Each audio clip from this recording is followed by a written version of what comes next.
going on, Craftinistas? I am throwing together some Happy Meal, and I thought I would share the process for some of you pros out there.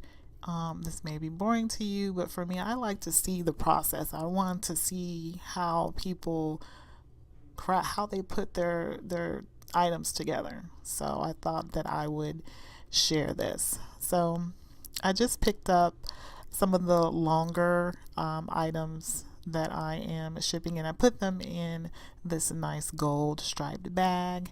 And then for the littler items, I am going to use this B6 folder, and I will put a link to the tutorial, which she did a good job showing how she made it. And I used this In Bloom paper.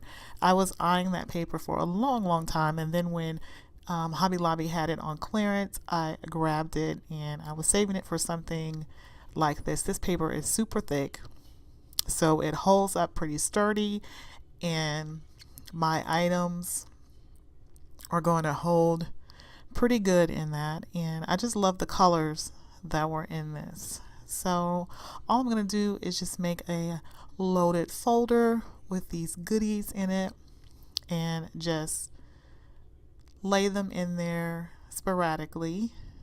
And I thought that it would be a cute idea to send it flat like that with everything flowing out of it.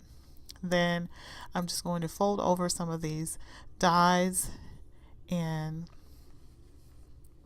have them top the little goodies that I'm going to send in there. And I thought that I would show how I'm doing that. And then all I did once I folded that over was I wanted to use some words of inspiration and of encouragement. I thought that that would be better fit. That's what I like to do. Or what I would like to see. And so I included some words of encouragement and put them on the toppers. And then I wanted to send some thanks. So I cut out the Heidi Swap thank you die that I have, and I used a little envelope there. I used a little gold paper clip, and then I had some pins made a little while back from an AliExpress haul, and you really can't see that. I thought I zoomed in. It has my logo on there in Curly Girl Crafts, and I went along and stuck that on there as thank you, and that says do small things with great love.